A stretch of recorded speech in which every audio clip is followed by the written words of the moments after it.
আসসালামু আলাইকুম। আওয়ামী লীগের রাজনৈতিক কার্যক্রম নিষিদ্ধ, সংগঠন হিসেবে ছাত্রলীগও নিষিদ্ধ। এই অবস্থায় সরকার বিরোধী আন্দোলন করতে গেলে নিঃসন্দেহে তাদের নেতাকর্মীরা আটক হবেন, সবই সত্য।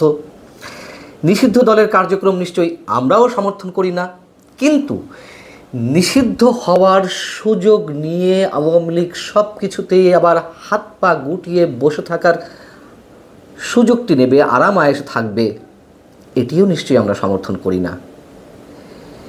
এই প্রসঙ্গগুলো কেন নিয়ে আসছি বলছি সে বিষয়ে।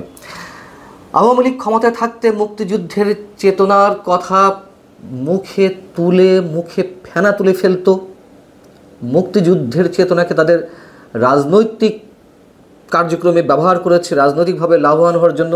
এ কথা যেমন সত্য, আবার এ কথাও সত্য মুক্তিযুদ্ধের পক্ষের যে সাধারণ মানুষেরা রয়েছেন তারা তাদের চেতনাকে সুদৃঢ় রাখতে, মুক্তিযুদ্ধের পক্ষে কথা বলতে শুধুমাত্র আওয়ামী লীগের সময় পুরোপুরি সাহস পেয়েছেন।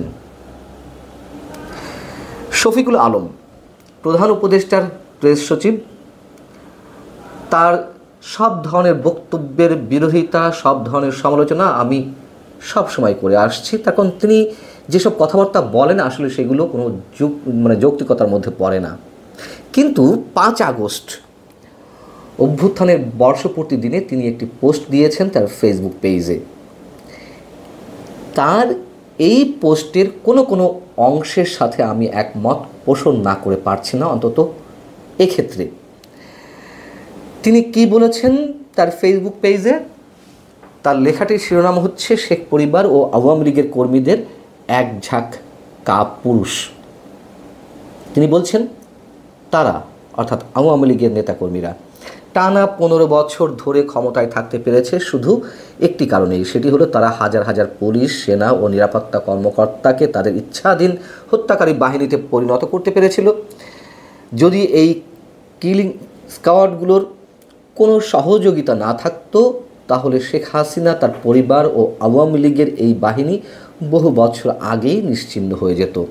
আওয়ামী লীগের কর্মীদের সাহস নেই জানিয়ে তিনি বলছেন যে গত বছরের জুলাইয়ে যখন আমাদের তরুণীরা এই ডেথ স্কোয়াডগুলোর বিরুদ্ধে রাজপথে দাঁড়িয়েছিল, তখন আওয়ামী লীগ কর্মীরা বুঝতে পেরেছিল তারা কয়েক মিলিয়ন বিপ্লবীর মুখোমুখি দাঁড়ানোর সাহস রাখে না। তারা পালিয়ে গিয়েছিল, হাওয়া হয়ে গিয়েছিল। প্রেস সচিব বলছেন, আমি নিশ্চিত তারা আর কখনো ফিরতে পারবে না, কাপুরুষরা কখনোই ফিরে আসতে পারে না। শফিকুল আলমের এই স্ট্যাটাসটির কোন জায়গাটি সত্য? অবশ্যই সত্য। আওয়ামী লীগ রাষ্ট্রযন্ত্রের সব কিছু ব্যবহার করে তারা ক্ষমতায় টিকেছিল। শেখ পরিবারের সদস্যরা যে ভয়ঙ্কর দুর্নীতি করেছে, অপকর্ম করেছে, তার কারণে আওয়ামী লীগের তৃণমূলের নেতাকর্মীরাই অতিষ্ঠ হয়ে উঠেছিল এবং তারা এখনও চায় না শেখ পরিবারের সদস্যরা ফিরে আসুক। কিন্তু আওয়ামী লীগ আর কখনোই ফিরবে না, নিশ্চিহ্ন হয়ে যাবে, এটি কি কোনোভাবে সমর্থন করা যায়? যায় না। আওয়ামী লীগ নিশ্চিহ্ন হয়নি, আওয়ামী লীগ ফিরে আসবে, এটি আমি মনে করি। এবং যে কথাটি বলছেন শফিকুল আলম যে কয়েক মিলিয়ন বিপ্লবীর মুখোমুখি দাঁড়ানোর সাহস রাখে না, কয়েক মিলিয়ন সাধারণ মানুষ হয়তো ছিল, কিন্তু যারা সামনের কাতারে ছিলেন তাদের যে পরিকল্পনা ছিল, তাদের যে ছক ছিল, যে ষড়যন্ত্র ছিল, সেটি তো আমরা বুঝতে পারছি। সে কথা তার লেখার সাহস নাই, লিখতে পারবেনও না কখনো। তখন তাদের উপরে তাদের উপর ভর করেই তিনি টিকে আছেন বা তার গুরু বা সহকর্মীরা টিকে আছেন। এখন বিষয় হচ্ছে, যে উদ্দেশ্যে আওয়ামী লীগের নেতা কর্মীদের তিনি কাপুরুষ বলেছেন, আমি ঠিক সেইভাবে আওয়ামী লীগের নেতা কর্মীদেরকে এই মুহূর্তে কাপুরুষ না বললেও তারা যে কোনো ক্ষেত্রে কাপুরুষতার পরিচয় দিচ্ছেন, এটা চরম সত্য কথা। এইবার আসি, কেন এত কথা আমি আপনাদের সামনে তুলে ধরলাম, কোন প্রসঙ্গে? বিষয়টি হচ্ছে, তার আগে বলে নিই যে শুরুতে বলছিলাম যে নিষিদ্ধ দলের কার্যক্রম আমরা কোনোভাবেই সমর্থন করি না। কিন্তু ধরুন আমি যে আদর্শের মানুষ, আমি যেই চেতনা লালন করি মনে প্রাণে, শত প্রতিকূলতার মধ্যেও নিশ্চয়ই আমি আমার আদর্শে অবিচল থাকব। কোনো রক্তচক্ষুই নিশ্চয়ই আমাকে অবদমিত করে রাখতে পারবে না। এই কারণেই বলছি কথাগুলো। তা হচ্ছে গত 5 আগস্ট অভ্যুত্থানের বর্ষপূর্তির দিনে আমরা জামায়াত শিবিরের ভয়ঙ্কর ঔদ্ধত্যের প্রকাশ দেখলাম। শিবির ঢাকা বিশ্ববিদ্যালয়ের টিএসসিতে 36 জুলাই আমরা থামব না এই শিরোনামে বেশ কিছু কর্মসূচির আয়োজন করে। তার মধ্যে ছিল চিত্র প্রদর্শনী, আলোচনা সভা, সাংস্কৃতিক অনুষ্ঠান। এবং চিত্র প্রদর্শনীর মধ্যে তারা কাদের ছবি প্রদর্শন করলো? আদালত কর্তৃক প্রমাণিত এবং দণ্ডিত যুদ্ধাপরাধীদের ছবি। এই বাংলাদেশে এই যুদ্ধাপরাধীদের ছবি প্রকাশ্যে প্রদর্শন করা হয়। কি ভয়ানক দুঃসাহস, কি ভয়ানক স্বাধীনতা তাদের। মানে তাদেরকে বাদ দিলে আমরা কাদেরকে রাজাকার হিসেবে চিহ্নিত করব? কারা রাজাকারের ভূমিকায় ছিল, কারা যুদ্ধাপরাধ ঘটিয়েছিল, এগুলো সব হাওয়া হয়ে যাবে। কাদের ছবি ছিল? যুদ্ধাপরাধের দায়ে দণ্ডিত মতিউর রহমান নিজামী, সালাউদ্দিন কাদের চৌধুরী, দিলওয়ার হোসেন সাইদি, কাদের মোল্লা, আলী হাসান মোহাম্মদ মুজাহিদ, মোহাম্মদ কামরুজ্জামান এবং মীর কাসিম আলীর ছবি। এই ঘটনার তাৎক্ষণিক প্রতিবাদ কারা করলো হচ্ছে বিপ্লবী ছাত্রমৈত্রী, বাংলাদেশ ছাত্র ইউনিয়ন, বাংলাদেশ জাতীয় সমাজতান্ত্রিক দল জাসদ সমর্থিত যে ছাত্রলীগ, গণতান্ত্রিক ছাত্র কাউন্সিল এবং সমাজতান্ত্রিক ছাত্র ফ্রন্ট। আর একটি সংগঠন করেছে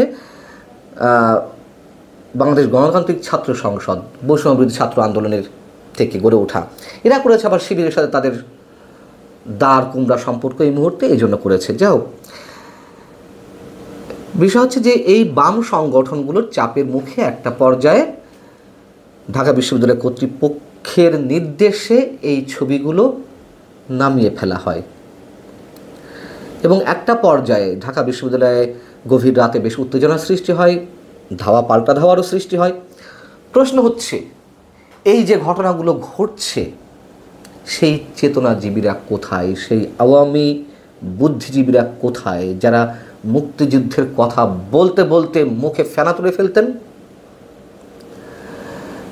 এবং যারা বাম সংগঠনগুলোকে 2 পয়সার সংগঠন হিসেবেও বিন্দুমাত্র মূল্য দিত না, কথায় কথায় অপমানজনক মন্তব্য করতেন, একেবারে তুড়ি মেরে উড়িয়ে দিতেন। এখন সেই বাম সংগঠনের গুটি কয়েক নেতাকর্মী ঢাল হয়ে দাঁড়িয়েছে মুক্তিযুদ্ধের সপক্ষে।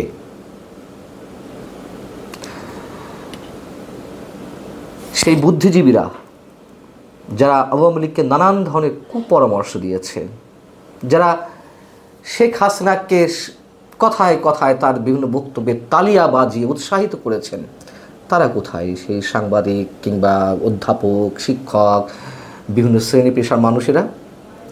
এবং কোথায় আওয়ামী লীগ, যুবলীগ, ছাত্রলীগের নেতাকর্মীরা?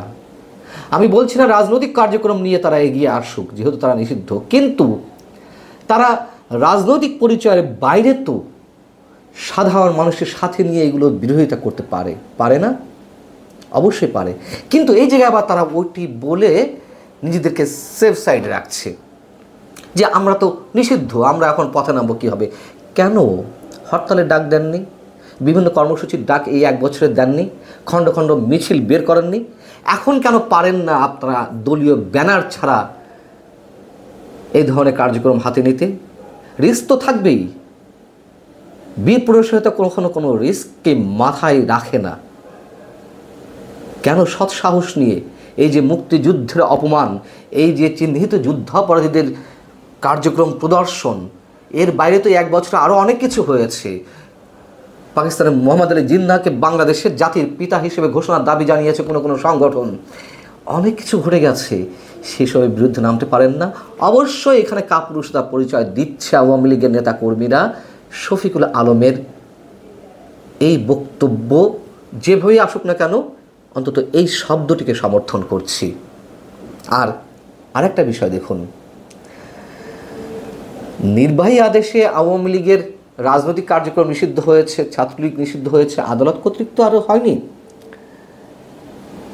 কিন্তু নির্বাহী আদেশে নিষিদ্ধ হওয়ার পরেও আওয়ামী লীগের টিকিটই দেখলে, ছাত্রলীগের গন্ধ পেলেই যেভাবে তেড়ে যাওয়া হয়, যেভাবে তাদেরকে আটক করা হয়, যেহেতু নিষিদ্ধ, কিন্তু আদালত কর্তৃক প্রমাণিত এবং দণ্ডিত যুদ্ধাপরাধীদের ছবি এই বাংলাদেশে প্রদর্শন করা হয়, যে ঔদ্ধত্য প্রকাশ করা হয়, সেখানে ডক্টর মোহাম্মদ ইউনূস সরকার এবং ইউনূস সরকারের সাঙ্গপাঙ্গরা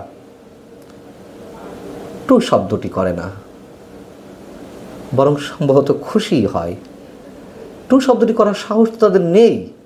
তার কারণ জামাত শিবির এবং এনসিপির কতিপয় বিতর্কিত নেতার উপরেই তো ডক্টর ইউনূস টিকে আছেন, তার তো সেই সাহস থাকার কথা নয় নিশ্চয়ই। এবং এই সবই বাস্তবতা। ভালো থাকুন। আল্লাহ হাফেজ।